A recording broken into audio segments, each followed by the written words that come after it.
Video में दी गई जानकारी न्यूज़पेपर और इंटरनेट पर उपलब्ध जानकारी के आधार पर है। इंस्टाग्राम इस पे सच या झूठ होने का दावा नहीं करता। वीडियो में दिखाई गई फुटेज और फोटोज उदाहरण के तौर पर दिखाई गई है।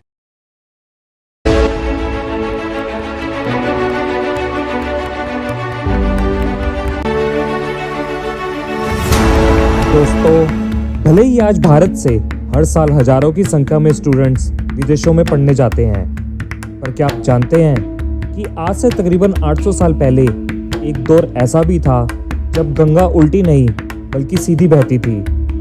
यानी सिर्फ भारत से ही नहीं बल्कि पूरी दुनिया भर के लाखों स्टूडेंट्स भारत में पढ़ने आते थे। ये वो दौर था जब भारत दुनिया में शिक्षा का केंद्र हुआ करता था और इसी भारत में दुनिया का पहला आवासीय विश्वविद्यालय खोला गया, जहां तकरीबन 10,000 से भी ज़्यादा स्टूडेंट्स एक साथ रहकर पढ़ा करते थे, जिनके मार्गदर्शन के लिए तकरीबन 2700 भी ज़्यादा शिक्षक नियुक्त किए गए थे। जी हाँ, हम बात कर रहे हैं नालंदा यूनिवर्सिटी की।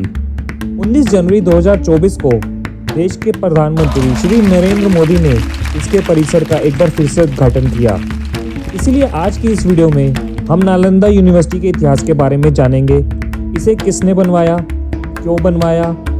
क्यों ये विश्व भर में प्रसिद्ध था और क्यों इस विश्वविद्यालय को जलाकर राख कर दिया गया। लेकिन वीडियो शुरू करने से पहले अगर अभी तक आपने मेरे इस चैनल इंस्टाग्राम को सब्सक्राइब नहीं किया है तो इसे सब्सक्राइब करके बेल आइकन का बटन दबा दीजिए, ताकि आपको भी नई नई जानकारी सबसे पहले पहुंचती रहे। तो चलिए आइए शुरू करते हैं विस्तार से।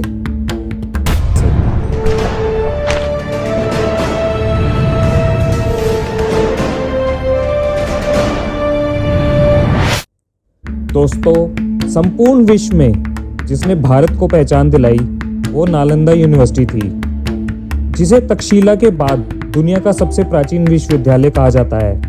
प्राचीन नालंदा विश्वविद्यालय की स्थापना गुप्त काल के दौरान 5वीं सदी में हुई थी, लेकिन सन 1193 में एक आक्रमण के बाद इसे नेस्तनाबूद कर दिया गया। बिहार के नालंदा में स्थित इस विश्वविद्यालय में 8वीं शताब्दी से 12वीं शताब्दी के बीच दुनिया के कई देशों के छात्र यहाँ पढ़ने आते थे। इस विश्वविद्यालय में करीब 10,000 से भी ज़्यादा छात्र पढ़ते थे, जो भारत के विभिन्न क्षेत्रों के अलावा कोरिया, जापान, चीन, तिब्बत, इंडोनेशिया, फारस और तुर्की से आते थे। चीन के विख्यात बौद्ध भिक्षु जुआन झांग भी यहाँ से धर्म ग्रंथ साथ ले गए थे, जिसका बाद में चीनी भाषा में अनुवाद भी किया गया था। यह भी ज्ञात है कि चीन के प्रसिद्ध यात्री हेन सांग भी 7वीं शताब्दी में यहाँ आए थे। यहाँ करीब 2700 के आसपास शिक्षक पढ़ाते थे। इस विश्वविद्यालय की स्थापना गुप्त शासक कुमारगुप्त प्रथम ने की थी। 9वीं शताब्दी से 12वीं शताब्दी तक इस विश्वविद्यालय को अंतर्राष्ट्रीय ख्याति प्राप्त थी।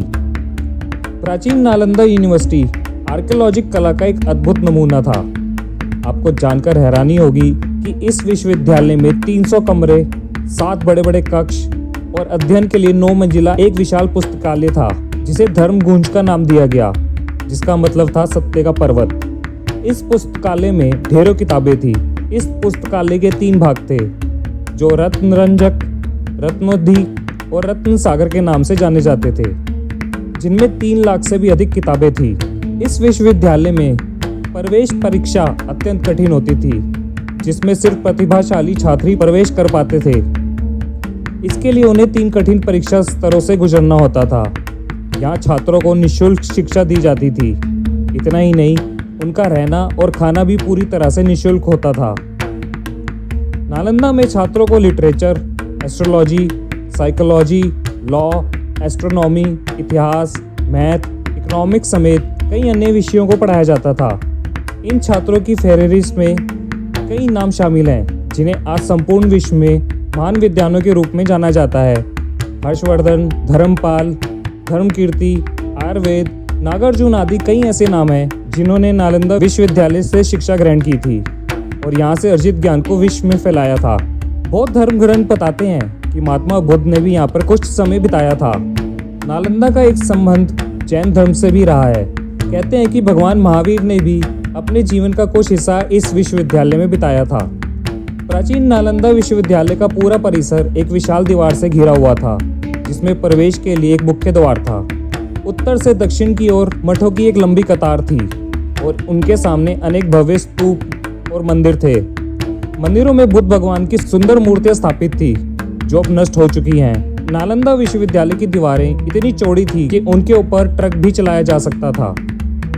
सन 1199 में तुर्की आक्रमणकारी बख्तियार खिलजी ने इसकी दिन ब दिन बढ़ती प्रसिद्धि के चलते ईर्ष्या के कारण इस विश्वविद्यालय को जलाकर पूरी तरह से नष्ट कर दिया। कहते हैं कि यहाँ पुस्तकालय में इतनी किताबें थी कि पूरे 3 महीने तक यहाँ पर आग धधकती रही।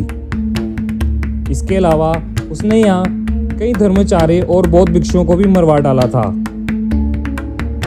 दोस्तों, नालंदा यूनिवर्सिटी 5वीं शताब्दी ईसा पूर्व से 12वीं शताब्दी यानी तकरीबन 800 साल तक यह ज्ञान का शीर्ष केंद्र रहा था, जिसके बाद यह कहीं खोकर रह गया और फिर सैकड़ों सालों बाद 2006 आया, जब तत्कालीन राष्ट्रपति APJ अब्दुल कलाम ने बिहार विधानसभा में एक संबोधन के दौरान नालंदा यूनिवर्सिटी को फिर से बनाने का प्रस्ताव रखा। फिर क्या था, भारी देश भी इसे पुनर्जीवित करने में रुचि दिखाने लगे। सिंगापुर की सरकार से कई प्रस्ताव आए और चर्चा शुरू हुई कि नालंदा विश्वविद्यालय को एक बार फिर से एशिया का ज्ञान का केंद्र बनाने का गौरव मिले। और फिर 2007 में पूर्व एशिया शिखर सम्मेलन में 16 देशों ने नालंदा यूनिवर्सिटी के पुनर्स्थापना के प्रस्ताव को समर्थन दिया। 2009 में पूर्व एशिया शिखर सम्मेलन में फिर से चर्चा हुई और 1 सितंबर 2014 को इसका पहला शैक्षिक सत्र शुरू किया गया।